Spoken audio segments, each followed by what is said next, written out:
जो पेपर हुआ उसके अंदर दो टॉपिक हैं इस बार के पेपर में। एक तो शायद सॉल्यूशन था और एक आपका थर्मोडायनेमिक्स।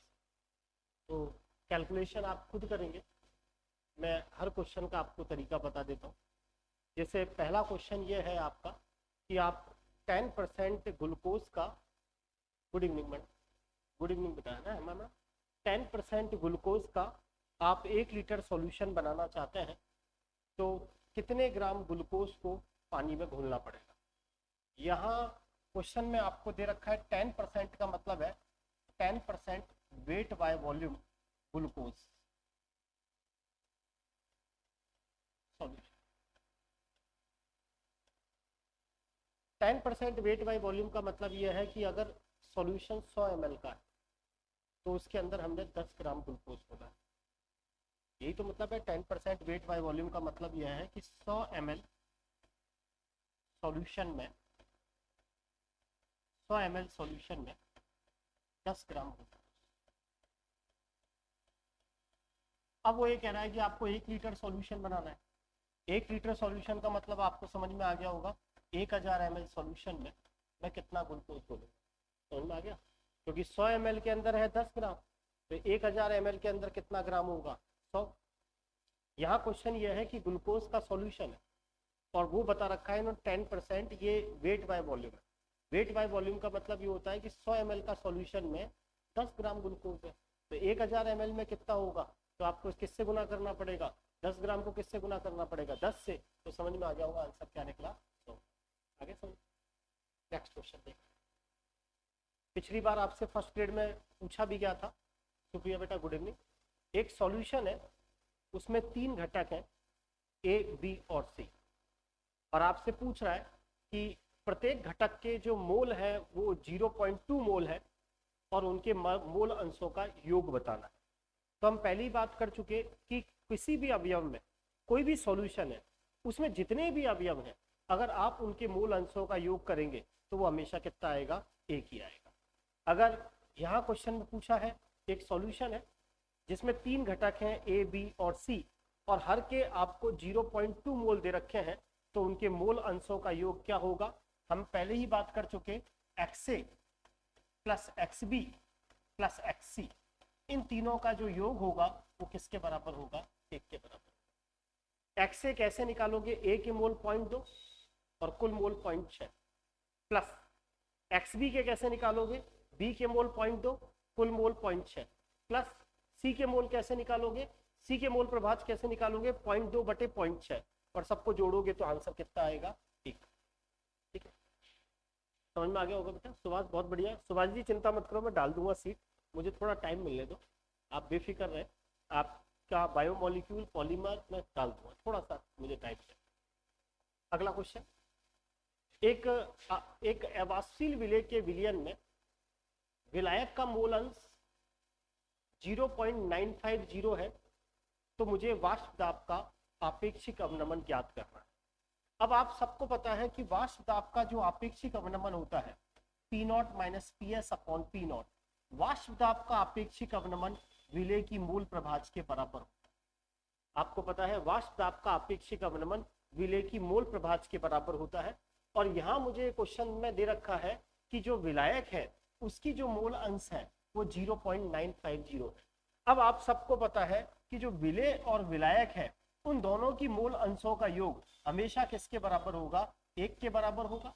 तो अगर मुझे विलेय की मोल प्रभाज निकालनी है तो तरीका क्या होगा, 1 माइनस क्या कर दिया जाएगा, XB।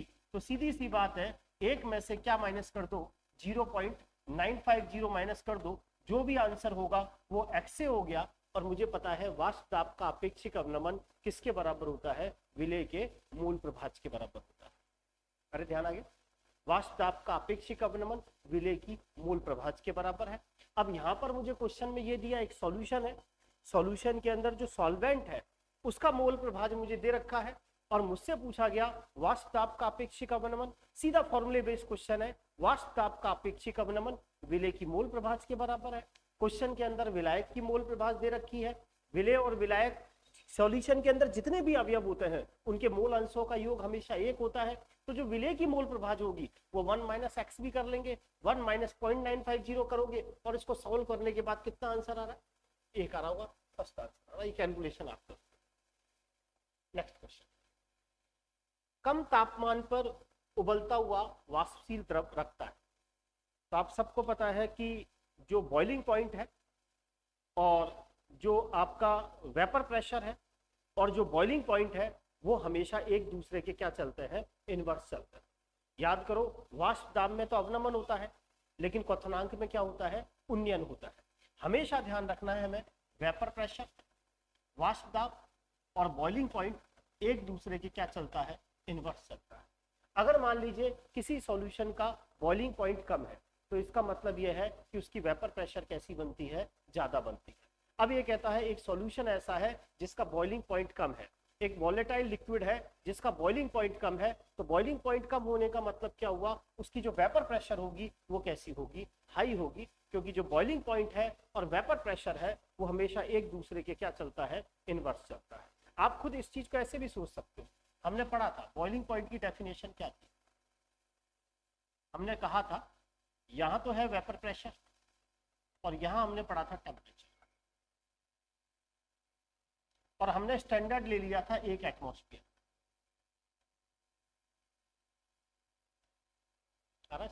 मान लीजिए कोई लिक्विड है, समझने के लिए देखो ये लिक्विड है और मैं कहूं इस टेम्परेचर पर इसकी वेपर प्रेशर ये, इस टेम्परेचर पर इसकी वेपर प्रेशर ये, इस टेम्परेचर। अब इसकी वेपर प्रेशर हाई है, वेपर प्रेशर इसकी कैसी है, हाई है, तो थोड़ा सा आप गर्म करोगे तो ये यहां मिल जाएगा, आ रहा है। लेकिन अगर मान लीजिए इसी टेम्परेचर पर इसकी वेपर प्रेशर यहां होती तो इसको 1 एटमॉस्फेयर तक लाने के लिए मुझे क्या करना पड़ता, ज्यादा गर्म करना पड़ता। तो जिसकी वेपर प्रेशर कम होती है उसका तो बॉइलिंग पॉइंट ज्यादा होता है, और जिसकी वेपर प्रेशर ज्यादा होती है उसका बॉइलिंग पॉइंट कैसा होता है, कम होता है। इसीलिए फोर्थ का आंसर क्या गया, सेकंड। समझ लो। अगला क्वेश्चन, निम्न में से वो कौन सी सांद्रता है जो यूनिट लेस है। आप सबको पता है मोललता क्या होती है, 1 किलोग्राम विलायक में उपस्थित विलेय के मोल की संख्या, तो मोललता की यूनिट तो मोल बटे केजी। मोलरता 1 लीटर विलियन में उपस्थित विलेय के मोलों की संख्या, तो मोलरता की यूनिट हो गई मोल बटे लीटर। डेंसिटी आप सब जानते हैं, द्रव्यमान बटे आयतन, तो ग्राम पर सेंटीमीटर क्यूब हो गई। लेकिन सबको पता है मोल अंश की कोई यूनिट नहीं होती, क्योंकि ऊपर भी मोल और नीचे भी मोल, तो इसीलिए मोल जो अंश है वो आपका यूनिटलेस है। अगला क्वेश्चन, आपसे पूछा गया कि H2SO4 सॉल्यूशन की आपको मोलरता ज्ञात करनी है और इसमें 98% विलेय भार से है और घनत्व 1.4 है। समझ में आ गई बात। अब ये क्या है, एक्चुअल में मैंने इसका फॉर्मूला भी लिखा रखा है, लेकिन मैं तो फॉर्मूले से नहीं करना चाहता, मैं तो लंबे तरीके से करना चाहता हूँ। तो आपको पता है मोलरता क्या होती है, मोलरता होती है, मोलरता या कंसंट्रेशन एक ही बात होती है, विलेय के मोल बटे विलियन का आयतन। अगर विलियन का आयतन ml में हो तो आपको पता है उसको लीटर में बदलने के लिए किसका भाग लगा देते हैं, 1000। अब क्वेश्चन ये कहता है कि एक H2SO4 का सॉल्यूशन, यानी आपने पानी लिया और उसमें H2SO4 घोल दिया, उस H2SO4 सॉल्यूशन की मुझे मोलरता निकालनी है, और साथ ही साथ मुझे ये बता रखा है कि वो 98% wait by wait, 98% wait by wait है। 98% वेट बाई वेट का मतलब ये होता है कि परसेंटेज वेट बाई वेट का मतलब ये होता है कि अगर सॉल्यूशन 100 ग्राम का है, 100 ग्राम सॉल्यूशन, तो उसमें विलेय 100 ग्राम सॉल्यूशन में विलेय बराबर कितना ग्राम है, 98 ग्राम। परसेंटेज वेट बाई वेट का मतलब यही तो होता है। मान लीजिए किसी के 75% मार्क्स आए तो आप यही तो कहोगे कि 100 में से 75 नंबर लाया। अगर मैं कहूँ 98% वेट बाई वेट है तो 98% वेट बाई वेट का मतलब यही तो है कि जो 100 ग्राम सॉल्यूशन है उसके अंदर विलेय कितना है, 98 ग्राम। तो आपको ये पता चल गया कि उसके अंदर H2SO4 कितना है, 98 ग्राम। अब आप मोल बना सकते हो, कैसे बनाओगे, मोल कैसे बनाएंगे। अब आप सबको पता है मोलरता क्या होती है, विलेय के मोल बटे विलियन का आयतन लीटर में। ml में हो तो किससे गुना कर देते हैं, 1000 का भाग लगा देते हैं। विलेय के मोल कैसे बनाओगे, विलेय का दिया गया भार कितना है 98 ग्राम, और आप सबको पता है H2SO4 का जो अणु भार होता है वो भी कितना होता है 98 ग्राम, तो आपको पता चल गया विलेय का मोल 1। अब मुझे क्या निकालना है, विलयन का आयतन निकालना है। अब विलयन का आयतन कैसे निकालें, विलयन का आयतन निकालने का फॉर्मूला डेंसिटी बराबर मास अपॉन वॉल्यूम। तो वॉल्यूम बराबर कैसे निकालूं, वॉल्यूम कैसे निकालूं। अब आपको पता है कि ये सॉल्यूशन कितने ग्राम का है, आपको सॉल्यूशन का भार दे रखा है 100 ग्राम, 100 ग्राम, और साथ ही साथ आपको क्वेश्चन में डेंसिटी दे रखी है, और डेंसिटी आपको 1.84 ग्राम एमएल है, ग्राम पर एमएल है। ये जो डेंसिटी है वो 1.84 ग्राम पर एमएल है। तो आपके पास क्वेश्चन में V आ गया, आयतन निकल के आ गया। अब आपके पास आयतन निकल के आ गया 100 इंटू 1.84 इंटू 1000। अरे आगे क्या समझ, कैलकुलेट कर लो, ये क्या 10 बार, इसको सॉल्व करोगे 18.4। भाई मान के चलो ऐसी स्थिति बन जाए कि हम तो फॉर्मूला ही भूल गए, तो कम से कम ये तो आपको पता है ना मोलरता क्या चीज होती है, 1 लीटर विलयन में उपस्थित विलेय के मोलों की संख्या। भाई मोलरता बराबर N/V, और अगर आयतन ml में है तो 1000 का भाग। अब मोल विलेय के मोल निकाल लें, क्वेश्चन में दे रखा है कि 98% विलेय वेट बाई वेट है, तो इसका मतलब आपको पता है कि 100 ग्राम अगर सॉल्यूशन है तो उसमें विलेय है 98 ग्राम, तो आपको पता चल गया विलेय कितने ग्राम का है 98 ग्राम का, और 98/98 तो विलेय के मोल आ गए 1। अब यहाँ विलियन का आयतन निकालना है, तो विलियन का आयतन कैसे निकाल सकते हैं, विलियन का आयतन निकालने के लिए विलियन का मास होना चाहिए, विलियन का मास 100 ग्राम है, और ये जो डेंसिटी है वो ग्राम पर एमएल में दे रखी है, तो 100/1.84, ये आपके पास आ गया 100/1.84, उसको 1000 तो समझ में आ गया वो 18.4। हाँ वो वाला भी लगा सकते हैं, हाँ वो भी आपको बता रखा है, मैंने एक फॉर्मूला भी लिखा रखा है, वो भी लगा सकते हैं, वो लिखा रखा है ना परसेंटेज, हाँ मतलब percentage weight by weight into 10 गुना D अपॉन विलेय का अनुभार, ध्यान आ गया, लिखा रखा है। अगला क्वेश्चन, एक मोलल जलीय विलयन है, उसमें मुझे विलेय का मोल अंश निकालना है। तो सबसे पहले तो मुझे क्या चाहिए, एक मोलल जलीय विलयन, मुझे यह समझना पड़ेगा 1 मोलल जलीय विलयन का मतलब क्या है। इसका मतलब यह है एक सॉल्यूशन ऐसा है जिसकी मोललता 1 मोलल जलीय विलयन। 1 मोलल जलीय विलयन का मतलब क्या होता है, आपको पता है 1 मोलल जलीय विलयन का मतलब यह है 1 किलोग्राम विलायक में विलेय का 1 मोल।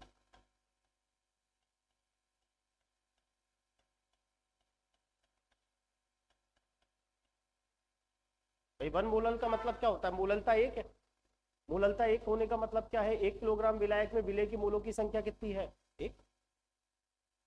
अब मुझे ये पता चल गया कि विलेय का मोल तो 1 है, और यहां विलायक है पानी, 1 किलोग्राम पानी आ गया, तो ऐसा करते हैं पानी के मोल बना लेते हैं। पानी के मोल कैसे बनाओगे, पानी के मोल बनाने के लिए आपको पता है तरीका, विलायक का दिया गया भार 1000 ग्राम, और उसमें कितने का भाग लगा दोगे 18 का, तो सॉल्व करने पर आपको समझ में आ गया होगा, ये हो गया 55.5। अब मुझे क्वेश्चन में कह रहा है कि विलेय का मोल प्रभाज निकालो, तो आप विलेय के मोल प्रभाज ऐसे ही तो निकालोगे, विलेय का मोल प्रभाज बराबर विलेय के मोल बटे कुल मोल, कुल का मतलब विलेय प्लस विलायक के मोल। क्वेश्चन में दे रखा है विलेय का मोल तो कितना 1 बटे 1 प्लस 55.6, सॉल्व करोगे तो 1/56.5, और 1/56.5 को सॉल्व करोगे तो शायद 0.018 आएगा। देख लें एक बार ये आ रहा है, समझ में आ रहा है बेटा, लाइव वालों को हैंड रेज करें, समझ में आ रहा है लिख दे, हैंड रेज नहीं कर पा रहे तो लिख दे, समझ में आ रहा है। सुप्रिया बेटा आ रहा है समझ में, सुभाष, हेमा मैडम, आप लोगों की समझ में आ रहा है।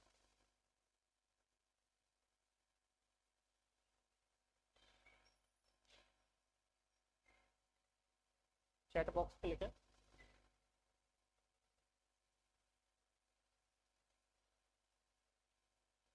चले आगे, आगे समझ में। नेक्स्ट 0.15 मोल एक अवाष्पशील विलेय है, और 0.85 मोल विलायक है और विलयन की वाष्प दाब 120 mmHg है और शुद्ध विलायक की वाष्प दाब कितनी होगी पूछा जा रहा है।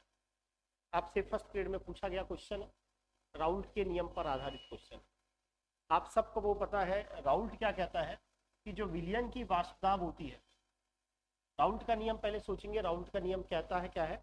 राउल्ट का नियम ये कहता है कि एक विलयन ऐसा है जिसमें विलेय अवाष्पशील है, तो ऐसी स्थिति में उस विलयन की जो वाष्प दाब होगी उस विलयन में उपस्थित जो विलायक है उनकी मूल प्रभाजक क्या होती है? समानुपाती। और हमें पता है जो पीएस होता है विलयन की वाष्प दाब वो बराबर किसके होती है? P not. अब इस क्वेश्चन के अंदर मुझे दे रखा है कि एक सॉल्यूशन आपने बनाया, उसकी वाष्प दाब 120 mmHg और उस सॉल्यूशन में दो चीजें हैं, एक विलेय है और एक विलायक है। विलेय के मोल हैं 0.15 और विलायक के हैं 0.85 और वो मुझसे पूछ रहा है कि बताओ इसके अंदर अगर ये विलायक शुद्ध होता तो उसकी वाष्प दाब कितनी होती। तो पहले तो आपको ऑप्शन टर्मिनेट करना आना चाहिए। आप सबको पता है कि जो शुद्ध विलायक की वाष्प दाब होती है वो हमेशा विलयन की वाष्प दाब से क्या होती है? ज्यादा होती है। याद करो कॉपी में लिखाया हुआ है कि विलय कि जब हम किसी शुद्ध विलायक में कोई अवाष्पशील विलेय मिलाते हैं तो बनने वाले विलयन के वाष्प दाब में क्या आ जाती है? कमी आ जाती है। इसका मतलब ये तो विलयन है और ये विलायक है, इसका मतलब विलायक की वाष्प दाब विलयन की वाष्प दाब से ज्यादा होगी। इस कॉन्सेप्ट को अगर आप लगाओगे तो पहला ऑप्शन तो वैसे ही गलत हो गया। आगे तो अब मुझे पता है पी एस बराबर पी नॉट एक्स पी।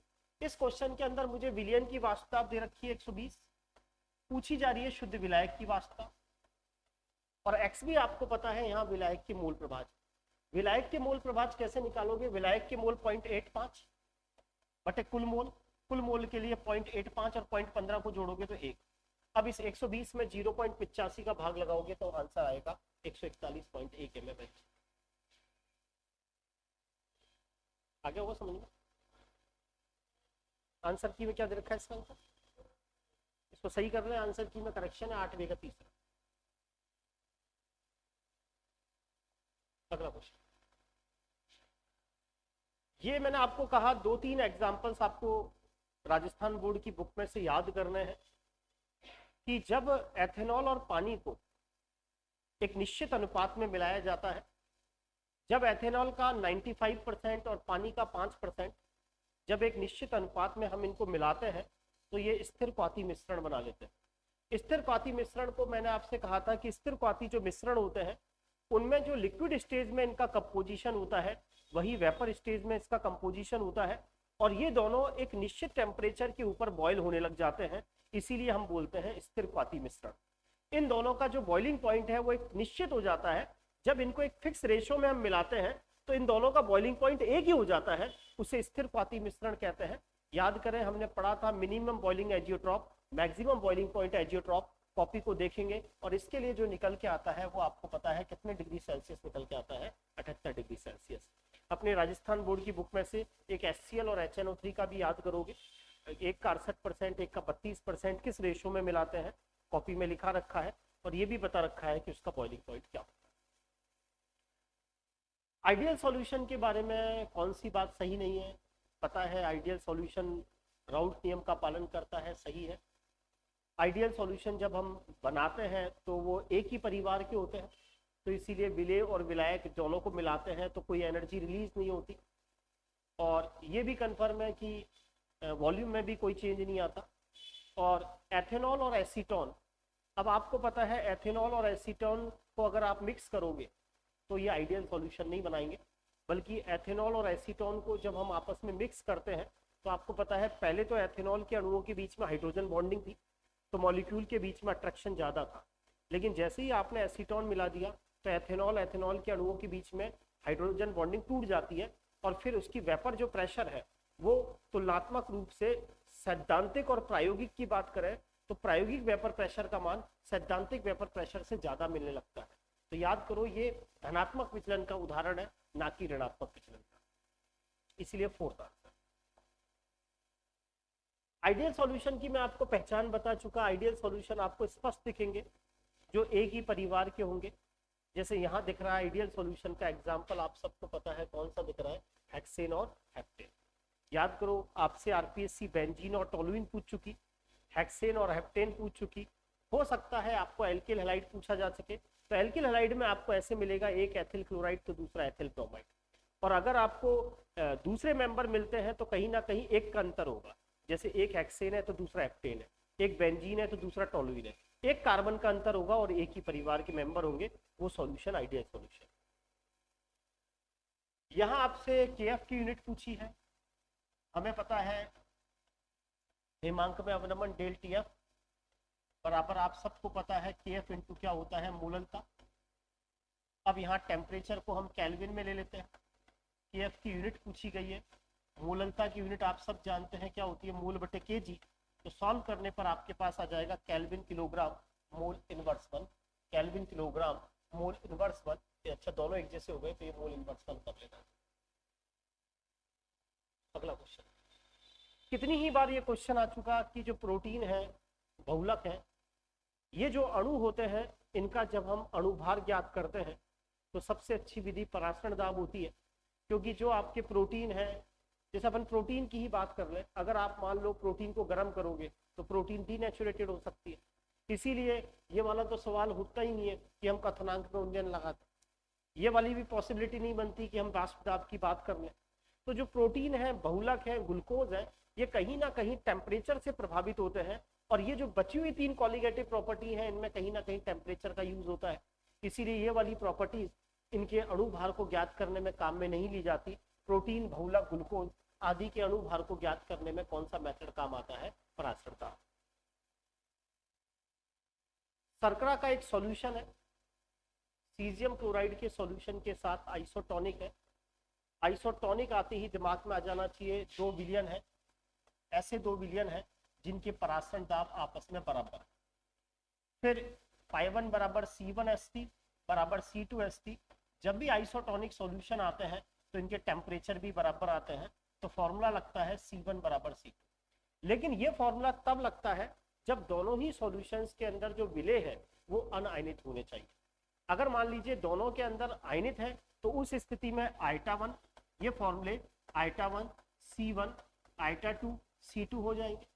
मान लीजिए एक के अंदर आपको लग रहा है कि एक जो सॉल्यूशन है उसके अंदर जो विलेय मिलाया गया है वो आयनित हो रहा है और दूसरे में नहीं हो रहा, तो जिसका आयनित हो रहा है उसके साथ तो लग जाएगा आइटा और दूसरे के साथ सिंपल लग जाएगा। आगे चलिए, अब इसी चीज को ध्यान रखें, ये कहता है कि शर्करा का एक सॉल्यूशन है और एक सीजियम क्लोराइड का सॉल्यूशन है, दोनों आइसोटोनिक है, ठीक। अब ये कहता है दोनों के वॉल्यूम भी ठीक है, एक जैसे हैं, दोनों का टेम्परेचर भी कैसा है, एक जैसा है। तो इसका मतलब ये भी आपस में कैंसिल आउट हो गए। C1 बराबर किसके है, C2। यदि जो शर्करा का सॉल्यूशन है उसके 0.2 मोल उपस्थित है, तो वो आपसे पूछ रहा है कि जो दूसरा सॉल्यूशन है उसके अंदर सीजियम क्लोराइड के कितने मोल उपस्थित होंगे। तो आप इस फॉर्मूले को लगाओगे यहाँ पर। क्यों लगाओगे, क्योंकि इसके अंदर सीजियम क्लोराइड तो आपको पता है आयनित हो रहा है और शर्करा का सॉल्यूशन क्या नहीं होता, आयनित नहीं होता। इसके अंदर जो सीजियम क्लोराइड है ये तो आपको पता है आयनित है, जबकि शर्करा कैसी है, वैद्युत अनपघट्य पदार्थ है, ये आपको आयन देगी नहीं। तो जो सीजियम क्लोराइड की कंसंट्रेशन है उसको आइटा से गुना करना पड़ेगा और इसको आइटा से हम गुना नहीं करेंगे। अब आप सबको पता है कंसंट्रेशन बराबर होता है मूल बटे आयतन, आइटा, और कंसंट्रेशन क्या होता है, मूल बटे आयतन। दोनों का आयतन भी बराबर है तो इसको बराबर मान लो। अब ये कहता है कि जो शर्करा है इसके मोल तो आपके पास कितने हैं, 0.2। सीजियम क्लोराइड के लिए आइटा आपको पता ही है कितना है, 2, और आपसे क्या पूछना चाह रहा है, N1। अरे आगे सॉल्व करोगे तो आंसर कितना आ जाएगा, 0.1 मोल। उम्मीद करता हूँ समझ में आ जाओगे क्वेश्चन।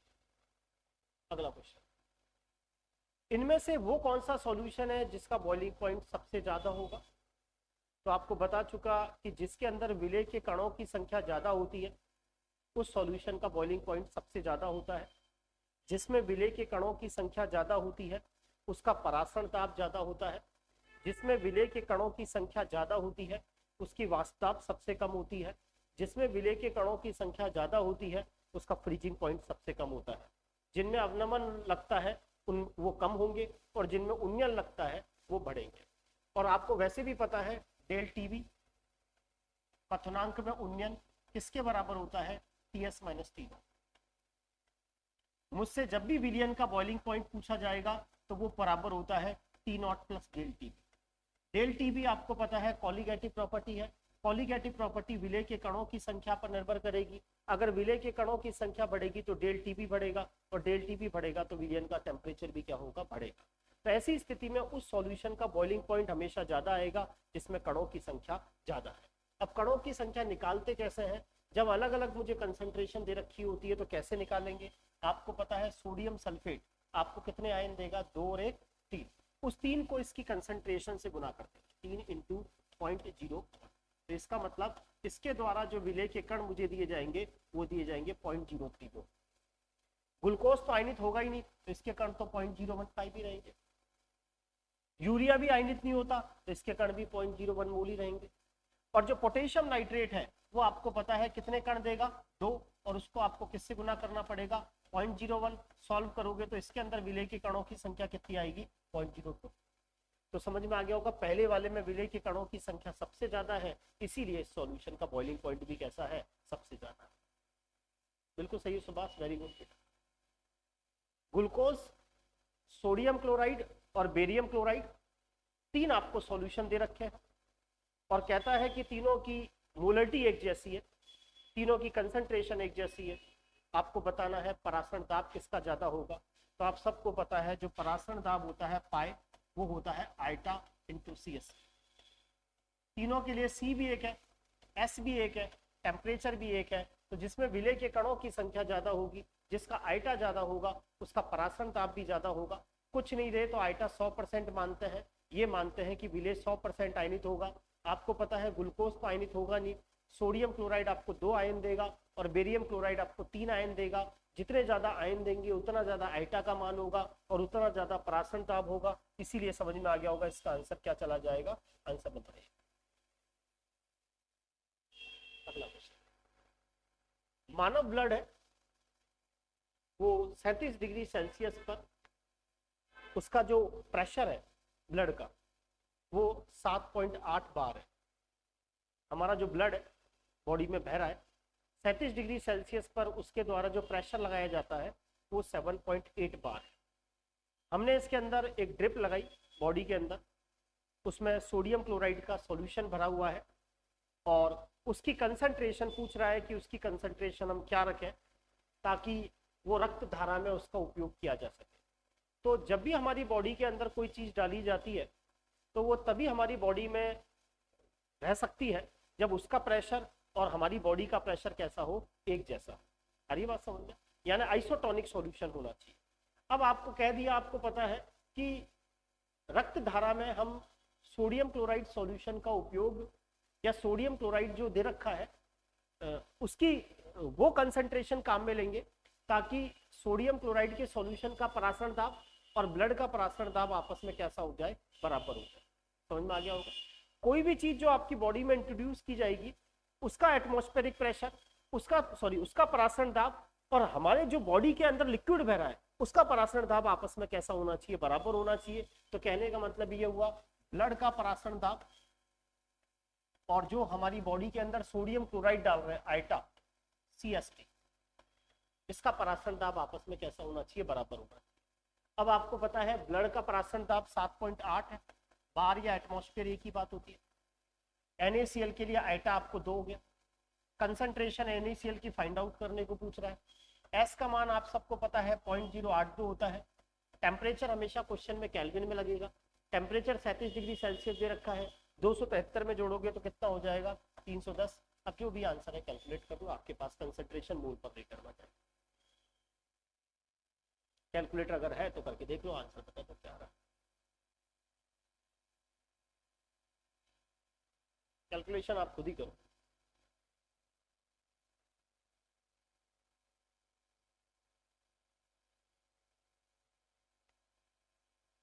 आगे समझ में, कैलकुलेशन कर लोगे, कर लो एक बार फटाफट, कितना आ रहा है मुझे बता दो। जो भी है कर लेना, ठीक है, तरीका आपको समझ में आ जाना। अगला क्वेश्चन देखिए, पोटेशियम क्लोराइड है उसका डिसोसिएशन 50% होता है और आपको वांटा पूर्णांक का मान ज्ञात करना है। आपको पहले ही बता चुका कि अगर सॉल्यूशन के अंदर जो विलेय है अगर उसका वियोजन होता है तो उसका उस स्थिति में आइटा कैसे निकालते हैं। फॉर्मूला आपको पता है 1 माइनस एल्फा प्लस क्या ज्ञात करना है, एन एल्फा। क्वेश्चन के अंदर मुझे दे रखा है कि पोटेशियम क्लोराइड के लिए अल्फा कितना परसेंट है, 50। 50 का मतलब आप सबको पता है 1 माइनस 0.5 प्लस 50%, 50/100। एन का मतलब ये होता है कि पोटेशियम क्लोराइड वियोजन के बाद जब आप इसको पानी में डाल दोगे तो ये आपको कितने आयन देगा, यानी वियोजन के बाद विलेय के कणों की संख्या। तो पोटेशियम क्लोराइड आपको कितने देगा, 2 इंटू अल्फा की जगह लगा सकते हैं 1/2, तो आपका 1.5।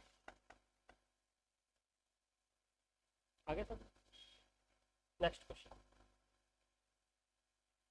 अगला वाला क्वेश्चन हेनरी लॉ पर आधारित है।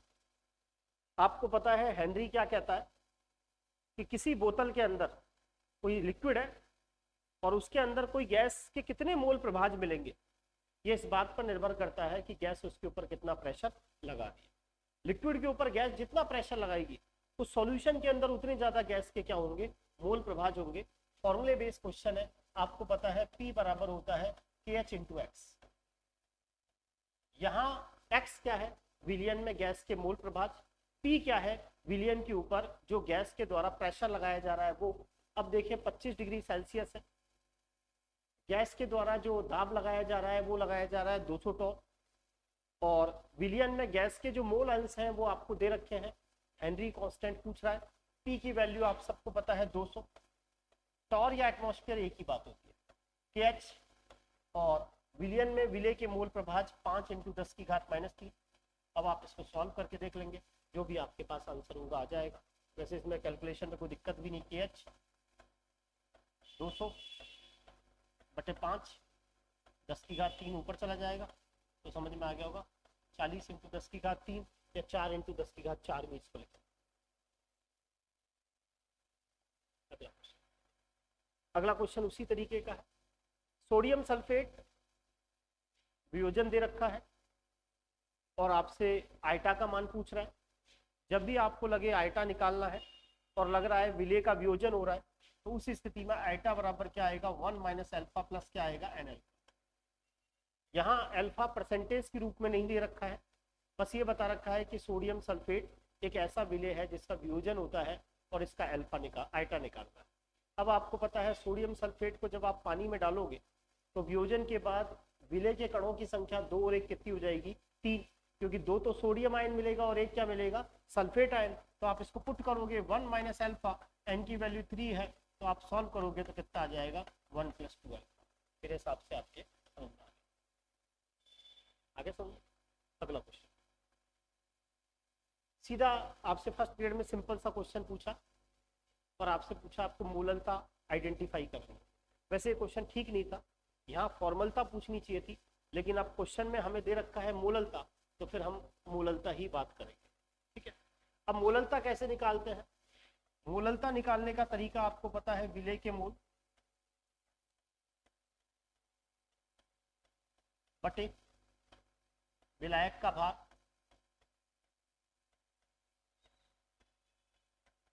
ग्राम में। अगर क्वेश्चन में दे रखा है केजी में बदलने के लिए उसके अंदर कितने का भार। अब मुझे पता है यहाँ जो विलेय है वो एसिटिक एसिड है और विलेय का दिया गया भार आपको पता है 6 ग्राम है और यहाँ अणु भार कितना लगेगा, 60।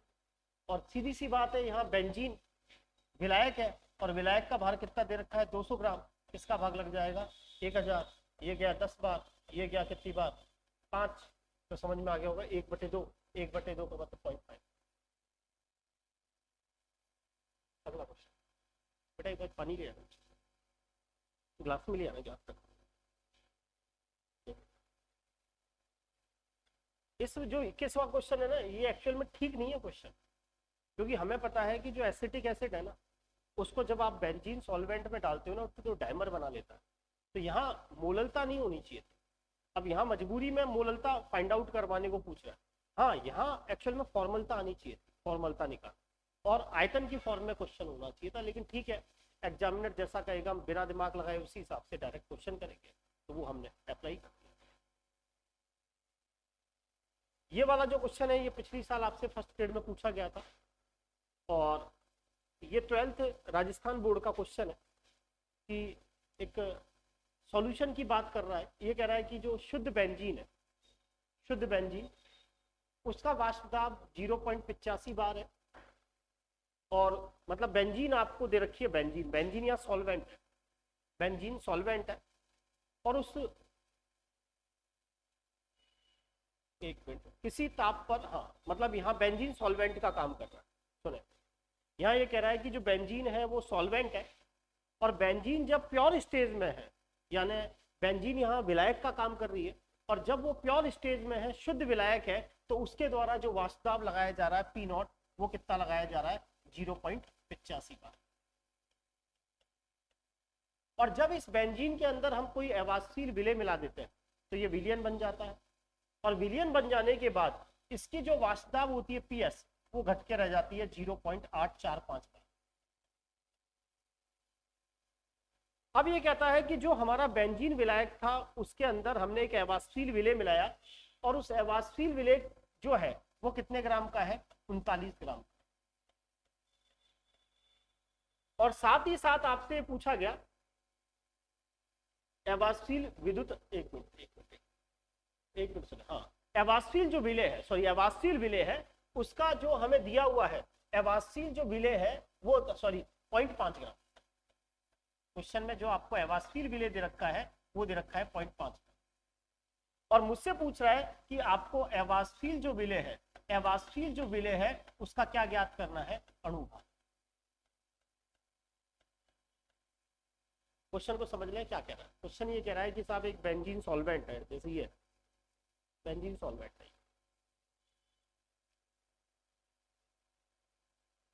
जब ये प्योर स्टेज में है तो इसके द्वारा वेपर प्रेशर 0.85 बार लगाया जाता है। अब हमने क्या किया, इसके अंदर कोई अवाष्पशील विलेय मिला दिया जो 0.5 ग्राम का है और मुझसे पूछ रहा है कि जो आपने अवाष्पशील विलेय मिलाया उसका आपको मोलर द्रव्यमान ज्ञात करना है, उसका अणुभार ज्ञात करना है। और साथ ही साथ उसने कहा जब हम इसके अंदर अवाष्पशील विलेय मिलाते हैं तो ये विलियन बन जाता है और इसकी जो वेपर प्रेशर, इसका जो वेपर प्रेशर है वो 0.845 बार है। अब आपको ये पता लगाना है कि जो अवाष्पशील विलेय है उसका अणुभार क्या है। हम पहले ही पढ़ चुके हैं कि जो चारों कॉलिगेटिव प्रॉपर्टीज है उनका उद्देश्य ही यह है कि जो आपने विलियन में अवाष्पशील विलेय मिलाया है उसका अणुभार ज्ञात करना। अब यहाँ मुझे शुद्ध विलायक का वाष्प दाब दे रखा है और विलियन का वाष्प दाब दे रखा है, तो यहाँ जो कॉन्सेप्ट लगेगा वो लगेगा वाष्प दाब में आपेक्षिक अवनमन विलेय की मोल प्रभाज के बराबर। तो आप कहोगे वाष्प दाब में आपेक्षिक अवनमन P not minus P S upon P naught, विलेय की मोल प्रभाज। विलेय की मोल प्रभाज कैसे निकालते हैं? विलेय के मोल बटे विलेय प्लस विलायक के मोल। आपको पता है जब भी हम इस पर क्वेश्चन करते हैं तो राउल्ट का नियम अप्लाई करते हैं। राउल्ट का नियम डाइल्यूट सॉल्यूशन पर अप्लाई होता है। तो इस स्थिति में विलेय की मोलों को नगण्य मानने पर तो न्यूमेरिकल होगा P not minus P S बराबर पी नॉट बराबर N A upon N B. अब मुझे एन ए क्या है? विलेय के मोल है और एन बी किसके मोल है? विलायक के मोल है। अब आप कैलकुलेशन करोगे तो जो पी नॉट की वैल्यू है, पी नॉट हमारे पास क्या है? शुद्ध विलायक की वाष्प वो है 0.85 माइनस विलियन की वाष्प कितनी है आपके पास? 0.845 बटे शुद्ध विलायक की वाष्प 0.85 बराबर, आ रहा समझ में? एन क्या है? विलेय के मोल। विलेय के मोल कैसे निकालेंगे? विलेय की दी गई मात्रा ग्राम में बटे इसका अणुभार मुझे आइडेंटिफाई करना, यही तो निकालना। एनबी क्या है? विलायक के मोल। विलायक के मोल कैसे निकालें? विलायक की दी गई मात्रा कितनी है? 39 ग्राम और विलायक का अणुभार बेंजीन का कितना होता है? 78। अब जो भी है इसको पुटिंग कर लोगे। अब राजस्थान बोर्ड की बुक में इसका आंसर 177 मोल इनवर्स 1 जो भी है वो आता है 177 के आसपास। एक बार इसको चेक कर लेना कैलकुलेशन करके, पहले मैं बोल आगे समझिए 170 के आसपास। आपसे इस साल ही पूछा गया था ये क्वेश्चन फर्स्ट ग्रेड में। आइडियल सॉल्यूशन कितनी ही बार पूछ लिया, बेंजीन और टॉलुइन। ठीक है, एसीटोन और एथेनॉल को ऐसे सोचेंगे कि पहले एथेनॉल था, हाइड्रोजन बॉन्डिंग हो रही थी, एसीटोन डालने पर हाइड्रोजन बॉन्डिंग टूट गई, अणु दूर दूर हो गए और आसानी से वाष्प बनती है। और प्रायोगिक वेपर प्रेशर का मान सैद्धांतिक वेपर प्रेशर से ज़्यादा मिलता है। तो याद आ गया होगा, एसीटोन और एथेनॉल आपका कौन सा डेविएशन दिखाएंगे, पॉजिटिव। और याद करो एसीटोन और क्लोरोफॉर्म में, पहले एसीटोन और क्लोरोफॉर्म अलग अलग थे, लेकिन जब हमने उनको मिलाया तो उनमें हाइड्रोजन बॉन्डिंग हो गई, और हाइड्रोजन बॉन्डिंग होने के कारण वेपर प्रेशर कम हो जाता है।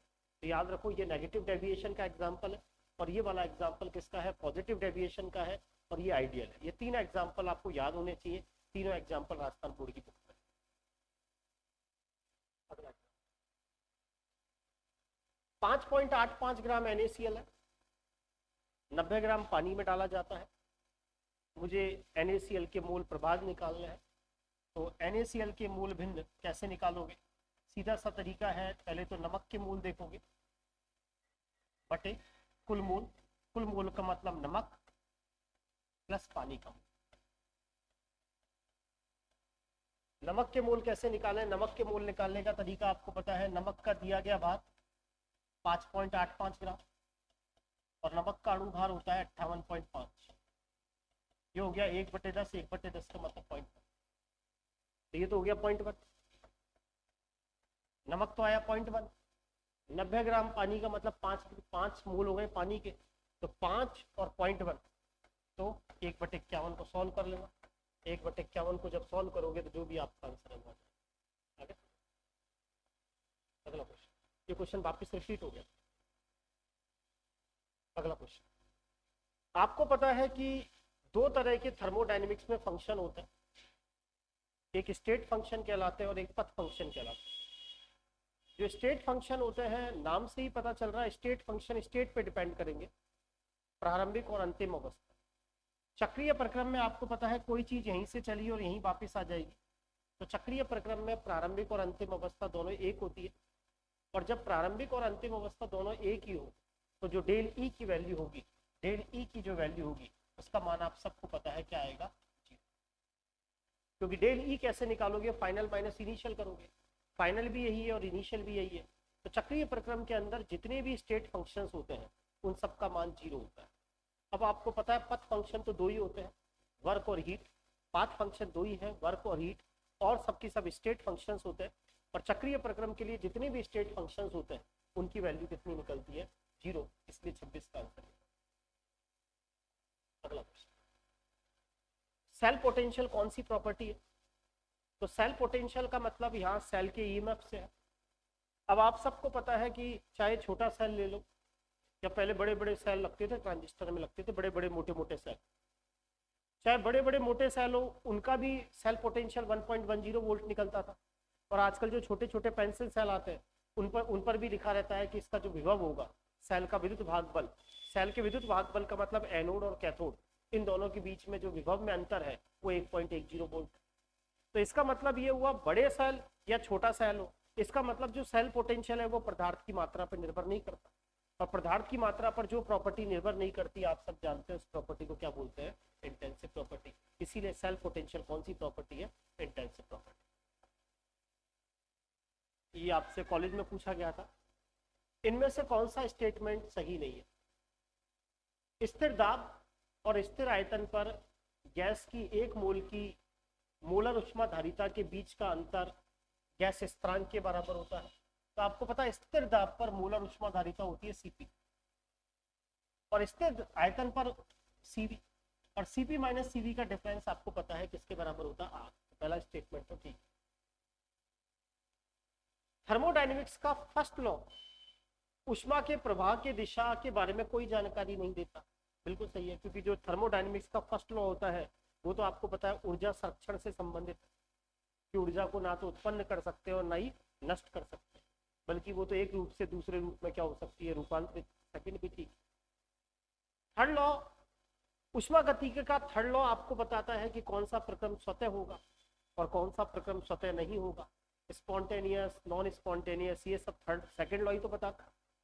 और फोर्थ है कि उष्मा ऊर्जा का एक विशिष्ट रूप है जिसे पूरी तरह से हम कार्य में बदल सकते हैं। यानी जो ऊर्जा होती है ना, उसको 100% आप वर्क में नहीं बदल सकते, लेकिन वर्क को 100% किस में बदल सकते हो, ऊर्जा में बदल सकते हो। इसीलिए इसका आंसर क्या गया, ये सही। अगला क्वेश्चन,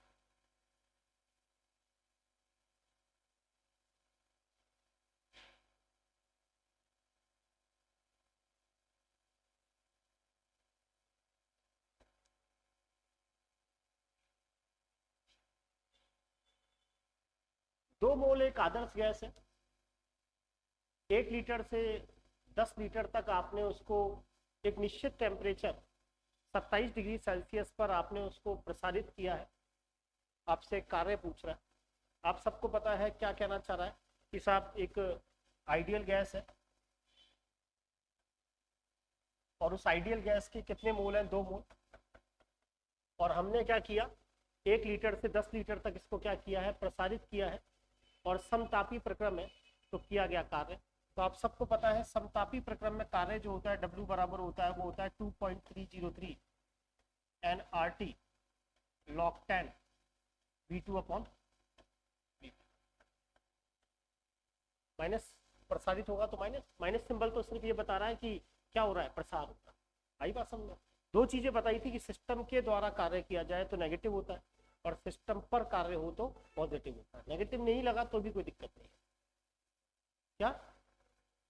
हाँ, तो उससे क्या फर्क पड़ता है? 2 तरह के पढ़े थे ना अपन, उत्क्रमणीय और अनुत्क्रमणीय, तो सारे फॉर्मूले अपन उत्क्रमणीय वाले तो पढ़े थे।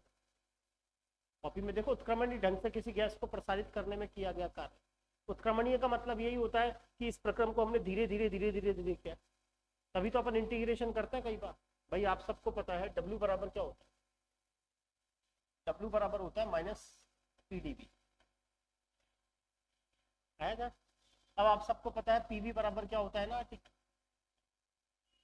P बराबर क्या हो जाएगा, nRT अपॉन V, यही तो लगाओगे, minus nRT upon V dV। आ रहा समझ में? क्या क्या कांस्टेंट है इसके अंदर, माइनस, अब आप क्या करोगे इसके अंदर, nRT dV upon V। Integration का मतलब यही तो है, आगे समझ में? ये रिएक्शन छोटी छोटी स्टेप्स में कर रहे हो आप, और फाइनली जब सॉल्व करते हो तो ये आंसर आता है 2.303 nRT log 10 V2 upon V। ये फॉर्मूला तो आपको अच्छे से याद होना चाहिए, 4-5 फॉर्मूले तो रटे हुए होने चाहिए थर्मोडायनेमिक्स में। कि थर्मोडायनेमिक्स में अगर वो कहे कि समतापी प्रक्रम और किसी गैस को आप प्रसारित कर रहे हो उत्क्रमणीय ढंग से, तो बताएं कितना कार्य करना पड़ेगा, 2.303 nRT log 10 V2 upon V। Minus minus प्रसारित हो रही है। 2 चीजें बताई थी ना, एक तो सिस्टम पर काम हो रहा है, एक सिस्टम के द्वारा कार्य किया जा रहा है, आया ध्यान? तो जब सिस्टम पर काम होता है तब तो पॉजिटिव होता है, और सिस्टम के द्वारा कार्य किया जाता है तो कैसा आता है, नेगेटिव आता है। आगे होगा था, माइनस नहीं भी हो तो कोई फर्क नहीं। अब वैल्यू लगानी है, 2.303 है ही आपके पास, n की वैल्यू लगा दोगे 2, क्योंकि यहाँ सारे जूल में है तो r की वैल्यू लगा दोगे 8.3। आ रहा समझ? किलो जूल में बदलना है तो उसको उसमें साथ की साथ यही किलो जूल, ये तो जूल में है, किलो जूल में करना है तो इसमें 1000 का भाग लगाना पड़ेगा, तो 8.3 गुना 10 की घात -3। टेम्परेचर आपको क्वेश्चन में दे ही रखा है, इसको केल्विन में लगा लेना 300। log 10 V2 अपने पास कितना है, 10 लीटर, और V1 कितना है 1, और log 10 का मान आप सब जानते हैं कितना होता है 1, कैलकुलेट कर देखो, यही तो होगा, माइनस 2.303, n का मान कितना 2, r यहाँ पर कितना आएगा 8.3, इसको जूल में बदलना है तो जूल में बदलना है तो 1000 का भाग लगेगा, तो 8.3 इंटू 10 की घात -3, टेम्परेचर 300, और ये तो 10/1 1 हो जाए, जो भी ये कैलकुलेट कर लेना आपका आंसर है। अगला क्वेश्चन,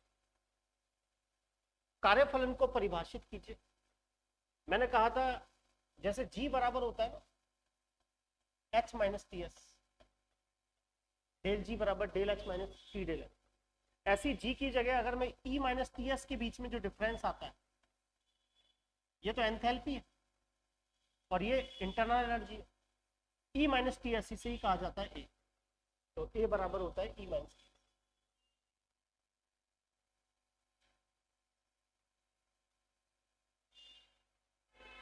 आगे सुनिए अगला क्वेश्चन,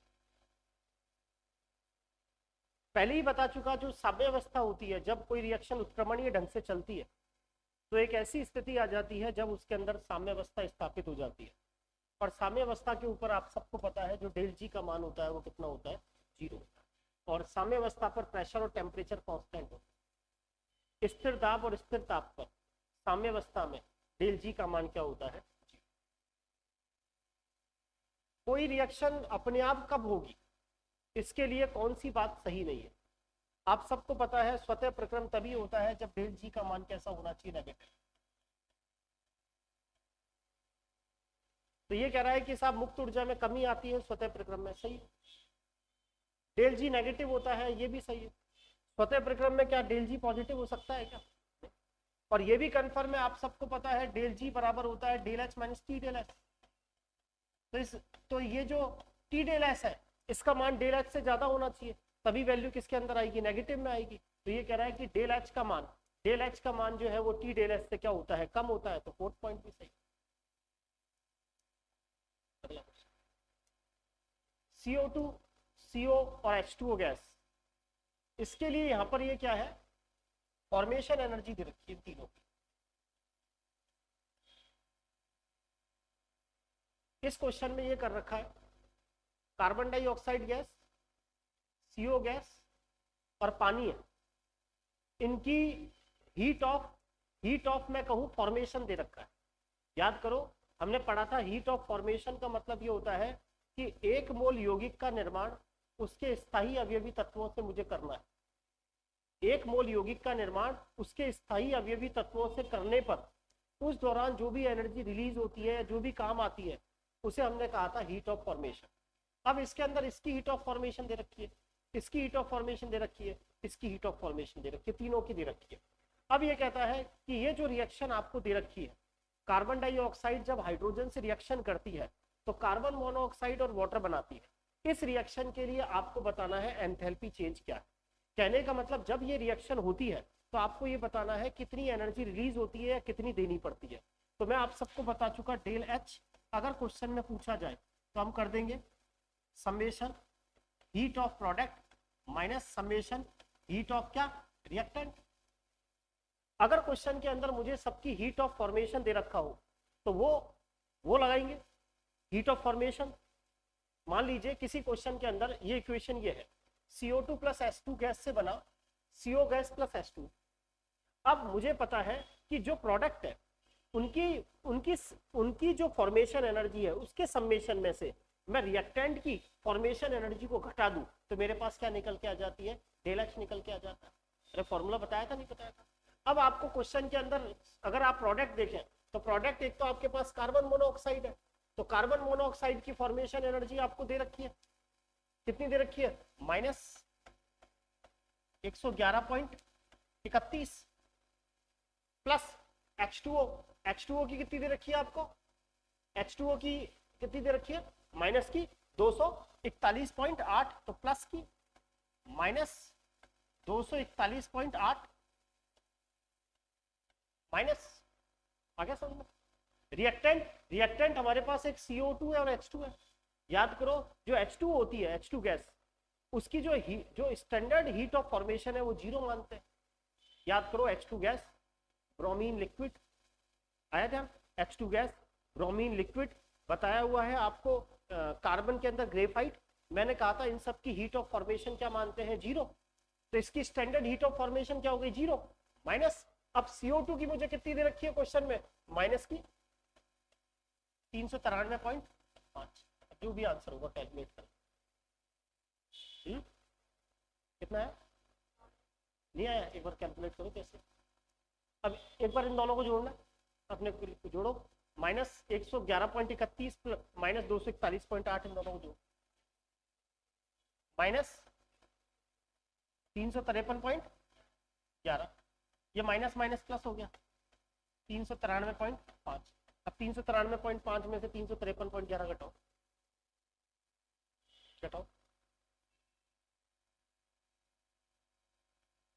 ऐसे दिख रहा है 40.39 आएगा। 393.5 है कितना, 2 हो गया, कहाँ नहीं हो रही कैलकुलेशन, माइनस में क्यों प्लस में, ये वाली वैल्यू बड़ी है ना, हो तो गया 40.39। अब जोड़, बाकी तो तुम करोगी।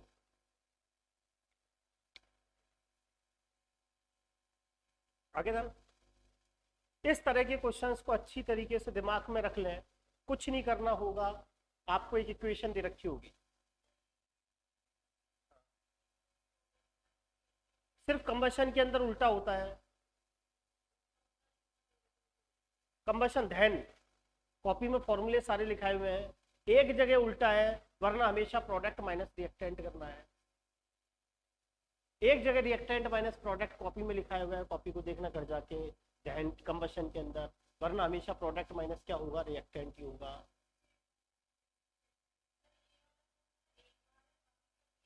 जो भी है देख लेना उस कॉपी में एक बार जाके। यहाँ क्वेश्चन के अंदर जब भी मुझे ये दे दे कि इनकी हीट ऑफ फॉर्मेशन ये है और इसके लिए निकालो, तो जो स्टैंडर्ड हो उसकी तो जीरो मान लेना, शेष में प्रोडक्ट माइनस क्या कर देना, रिएक्टेंट कर लेना, आपके पास आंसर आ जाएगा। आगे से देख लेना कॉपी में सारा लिखा है वो। ये मैंने आपसे कहा था स्टैंडर्ड हीट ऑफ फॉर्मेशन किसकी जीरो होगी, तो आप सबको पता है कि जो हाइड्रोजन गैस है इसकी स्टैंडर्ड हीट ऑफ फॉर्मेशन, मैंने कहा था यूपीएससी ने कुछ एलिमेंट और कुछ कंपाउंड और कुछ अणु ऐसे हैं जो ये मान के चलते हैं कि इनकी standard heat of formation zero होगा, क्योंकि इन्हें बनाया नहीं जाता, ये प्रकृति के अंदर अवेलेबल होते हैं, और जब तक बनाओगे नहीं तब तक एनर्जी रिलीज कैसे होगी या देनी कैसे पड़ेगी। इसीलिए हाइड्रोजन गैस की standard heat of formation zero होता है और सबका स्टैंडर्ड हीट ऑफ फॉर्मेशन क्या नहीं होता, जीरो नहीं होता। याद करो मानक संभवन ऊष्मा। आगे था, इस क्वेश्चन में करेक्शन हो सकता है। आप सबको पता है जो एंथैल्पी होती है डेल एच, वो किसके बराबर होती है, डेल एच बराबर आप सबको पता है किसके बराबर होता है, डेल ई प्लस क्या आता है, पी डी। इसमें आंसर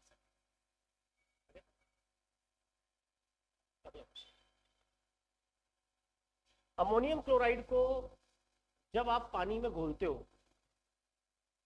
देखो अमोनियम क्लोराइड को आपने पानी में घोला तो आपका सॉल्यूशन ठंडा हो गया, तो इसका मतलब ये हुआ अमोनियम क्लोराइड ने पानी की हीट को ले लिया। पानी के अंदर जैसे ही तुमने अमोनियम क्लोराइड को डाला तो अमोनियम क्लोराइड ने पानी की हीट को खींच लिया, तो इसका मतलब ये सॉल्यूशन ऊष्माशोषी हुआ ना। कमरे के ताप पर आपने पानी के अंदर अमोनियम क्लोराइड को डाला, अब अमोनियम क्लोराइड ने क्या किया, पानी की हीट को खींच लिया, तभी तो पानी ठंडा हुआ। अगर मान लो वो पानी को हीट दे देता तब तो टेम्परेचर बढ़ जाता। अब क्वेश्चन में कह रहा है अमोनियम क्लोराइड को जब हम पानी में डालते हैं ना तो पानी ठंडा हो जाता है, तो इसका मतलब जैसे ही आपने पदार्थ को घोला उस पदार्थ ने क्या किया, उसकी हीट को खींच लिया। इसका मतलब अमोनियम क्लोराइड को पानी में घोलना ऊष्माशोषी प्रक्रम है, और ऊष्माशोषी प्रक्रम के लिए तो डेल एच आप सबको पता है कैसा होता है, पॉजिटिव होता है। और दूसरी चीज, जब आपको पता है किसी चीज को अमोनियम क्लोराइड को अगर आप पानी में डालोगे तो विलय के कणों की संख्या बढ़ेगी, और विलय के कणों की संख्या जब बढ़ती है तो आपको पता है क्या बढ़ती है, अव्यवस्था बढ़ती है, और अव्यवस्था बढ़ती है तब आप सबको पता है एंट्रोपी का मान कैसा होता है, पॉजिटिव होता है। इसीलिए आंसर फर्स्ट, डेल एच एवं डेल एस दोनों ही क्या होंगे, आगे सुनिए।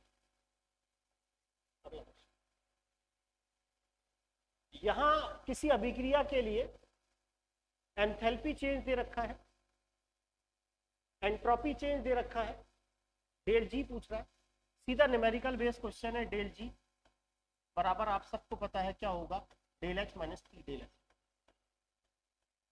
सारी चीजें आपको दे रखी हैं, बाकायदा दे रखा है डेल एच होता है एंथैल्पी चेंज, बाकायदा दे रखा है -15 किलो कैलोरी, तो -15 माइनस टेम्परेचर आप खुद कर लोगे कितना हो जाएगा, 300। डेल एस आपके पास दे रखा है कितना है, 10 की घात -2। अब आप इसको कैलकुलेट कर लो, जो भी आपके पास आंसर है। अरे आगे सर,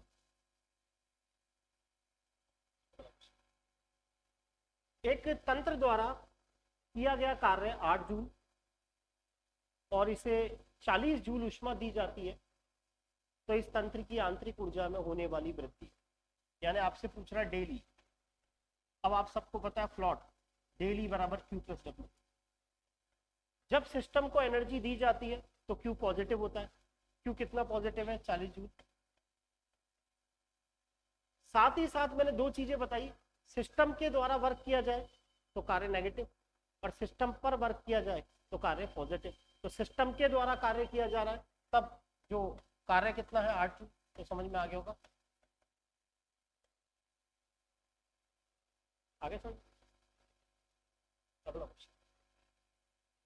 स्थिति, टेम्परेचर भी कांस्टेंट है और प्रेशर भी कांस्टेंट है, और आपको इक्वेशन दे दी CO गैस प्लस O2 से बना CO2 गैस। अब आपसे इसने पूछा कि डेल एच और डेल ई में क्या संबंध होगा, तो अब आप सबको फॉर्मूला याद होना चाहिए, डेल एच बराबर del E plus del N gas R T, पढ़ा है सबने फॉर्मूला। अब डेल एन कैसे निकालोगे? उत्पाद का मोल तो एक, क्रिया कारक का कितना, एक और एक दो, तो वन माइनस क्या करोगे, टू। डेल एन गैस ऐसे तो निकालोगे, तो डेल एच बराबर डेल ई, एक माइनस दो, तो माइनस एक आर और टी। इसका मतलब डेल ई में से आर टी घटाने के बाद फिर आता है क्या, डेल एच। इसका मतलब डेल ई का मान, डेल ई का मान किससे बड़ा है, डेल एच। नेक्स्ट क्वेश्चन, एक मोल आदर्श गैस है, वही क्वेश्चन वापिस। 25 डिग्री सेल्सियस का मतलब टेम्परेचर कांस्टेंट। आपने उत्क्रमणी रूप से गैस को प्रसारित किया है, आपको ये बताना है कितना कार्य किया गया। बस फर्क यह है कार्य यहाँ अर्ग में, सही बात समझ। और आप सबको पता है 1 जूल और अर्ग में क्या संबंध होता है, 1 जूल बराबर 10⁻7 अर्ग। आगे समझ। वर्क निकालने का फॉर्मूला आपके पास फिक्स है, W बराबर -2.303। माइनस नहीं भी लगे तो कोई फर्क नहीं पड़ता, क्योंकि माइनस तो ये बताता है कि सिस्टम के द्वारा काम होगा। -2.303 nRT log 10 V2/V। क्वेश्चन में आपको बता रखा है -2.303, n का मान 1, r का मान 8.3, ये तो जूल में होता है। और क्वेश्चन में क्या पूछा जा रहा है, अर्ग में। अर्ग में पूछा जा रहा है तो इसको किससे गुना कर दोगे, 10⁻, 1 जूल बराबर 10⁻7 अर्ग, क्योंकि क्वेश्चन में अर्ग में पूछा जा रहा है। टेम्परेचर आपको दे ही रखा है, टेम्परेचर 25 डिग्री है, इसको 273 से जोड़ दोगे तो कितना आ जाएगा, 298। अब जो भी आपके पास आंसर लगा दो। log 10, V2 की वैल्यू कितनी है 20 और V1 की वैल्यू 10, तो log 2 का मान आप सबको पता है 0.3010। तो जो भी आंसर होगा इसको कैलकुलेट करके लगा। कौन सा, 2 नंबर। अगला क्वेश्चन, समतापीय प्रसार के दौरान एक आदर्श गैस के 1 मोल द्वारा 300 केल्विन पर 10 एटमॉस्फेयर से 1 एटमॉस्फेयर तक प्रसारित होने में किया गया कार्य। अभी मैंने फॉर्मूला आपको बता दिया, W बराबर -2.303 nRT log 10 V2/V1 की जगह क्या हो जाएगा, P1/, तो -2.303, n की वैल्यू कितनी हो जाएगी 1, जूल में है तो r का मान 8.3, टेम्परेचर क्वेश्चन में 310 दे ही रखा है, log 10, P1 का मान कितना है 10 एटमॉस्फेयर और P2 का मान कितना है 1, तो log 10 का मान 1 पुट कर लो। अरे आगे के समझ में। अब ये कैलकुलेशन तो आप खुद ही करोगे, कैलकुलेशंस में खुद बैठ के। एक आइडियल गैस है और हम समतापीय रूप से प्रसारित कर रहे हैं, तो कौन सा पैरामीटर ठीक है। अब आप सबको पता है कि डेली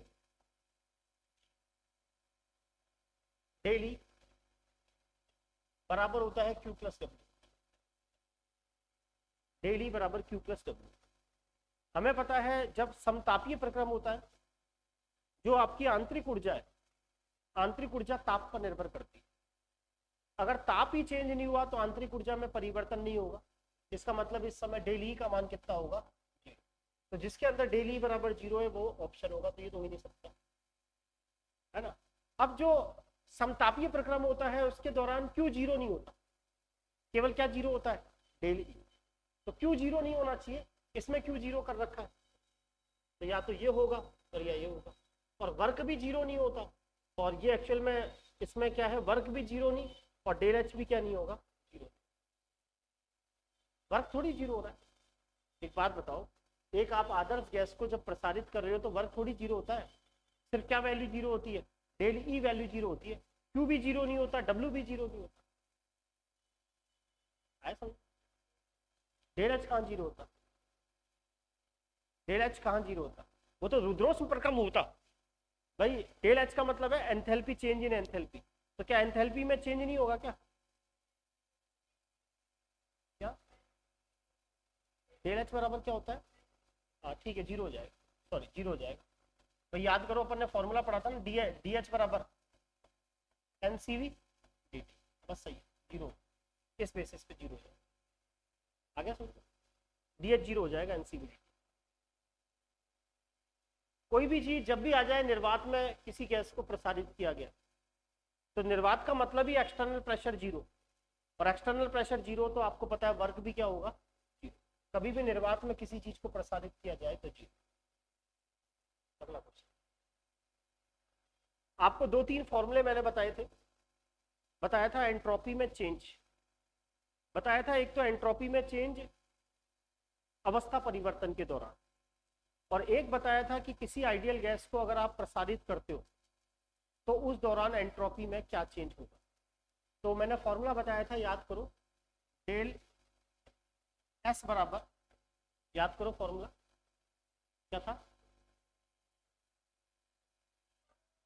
हाँ बोलो तो सही, वही फॉर्मूला, डेल एस बराबर N C P L N T two upon T one plus N R L N क्या था, पी वन अपॉन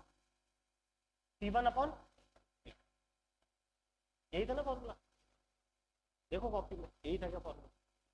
और डेल एस बराबर एक पढ़ा था N C V L N T two upon T one plus N R L N V two upon V one, याद करो copy में दिखाए थे क्या फॉर्मूला, देखो पन्नों को पलटे, इंपॉर्टेंट फॉर्मूले हैं, दोनों को याद कर लेना, देखो कॉपी में कितना याद है पता तो चले।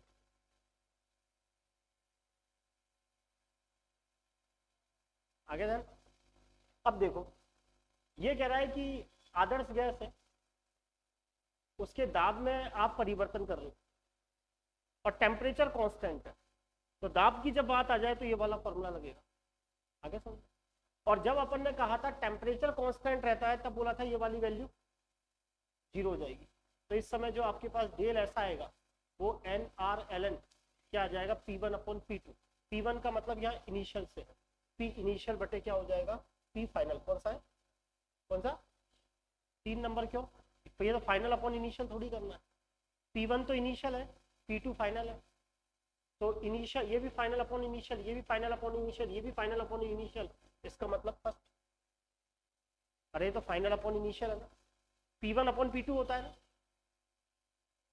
क्या, हाँ तो क्या फर्क पड़ रहा है, पी वन तो पी वन से पी टू हुआ, तो पी वन तो प्रारंभिक दाब है और पी टू क्या है, एक मिनट देखो क्या कह रहा है,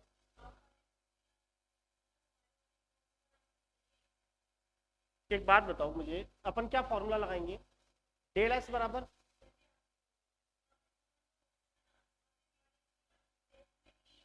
अच्छा अच्छा अच्छा अच्छा अच्छा, ये इनिशियल अपॉन फाइनल ये है क्या, हाँ ठीक है ठीक है, वो कर लेना, वो टाइप में मिस्टेक कर जाएगी। अगला क्वेश्चन, वापस वही क्वेश्चन है, टेम्परेचर कांस्टेंट है, आप आइडियल गैस को प्रसारित कर रहे हो, प्रेशर चेंज हो रहा है और एंट्रोपी में परिवर्तन पूछना चाह रहा है, तो अभी अभी आपको फॉर्मूला बता दिया, डेल एस बराबर N C P L N क्या आया था, T two upon T one plus N R L N क्या आया था, पी वन अपॉन, तो समझ में आ गया होगा ऐसा फॉर्मूला है क्या,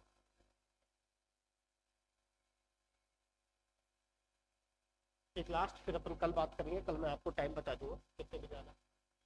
अब प्रेशर कांस्टेंट कर दिया, पहले तो टेम्परेचर कांस्टेंट था, अब प्रेशर कांस्टेंट कर दिया, और प्रेशर कांस्टेंट करके मुझे सीपी का मान दे दिया। आगे समझो, जब भी अब मुझे निकालना तो सीपी वाले फॉर्मूले से ही है, अब आपको याद हो जाना चाहिए डेल एस बराबर एन आर, यही था ना, डेल एस बराबर एन आर क्या था, सीपी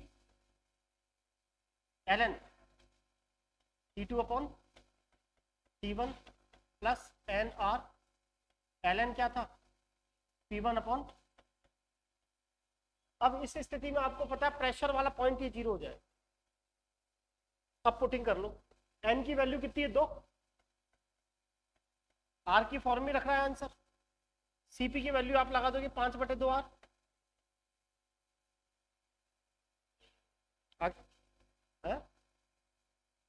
भाई एक मिनट, डेल एस बराबर एन कितना लगाया आपने, एन है 2 मोल, ये 2 मोल। आर सीपी की वैल्यू क्वेश्चन में कितनी दे रखी है, 5/2 आर। एल एन T2 कितना कर दोगे, 600/300, तो जो भी आपके पास आंसर होगा आगे कर लोगे, जो भी वैल्यू है आपका। मेरे हिसाब से आज इतना ही, आगे अपन कल बात करें। सीपी 5/2 है, 5/2 आर। सीपी माइनस सीवी बराबर आर पड़ा था, तो 5/2 आर, जो भी वैल्यू है पुटिंग कर लेना, आर का मान लगा के देख लेना। अगर नहीं आ रहा हो ना तो यहाँ आर का मान लगा के देख लेना, अपने आप आ जाए। भाई एक 2 से 2 तो कैंसिल आउट हो ही जाएगा, वो log 2 आ जाएगा, तो जो भी कैलकुलेशन करके देख लेना। आगे समझ बेटा, आज के लिए इतना, आगे अपन करना कैलकुलेशन आप ही करना।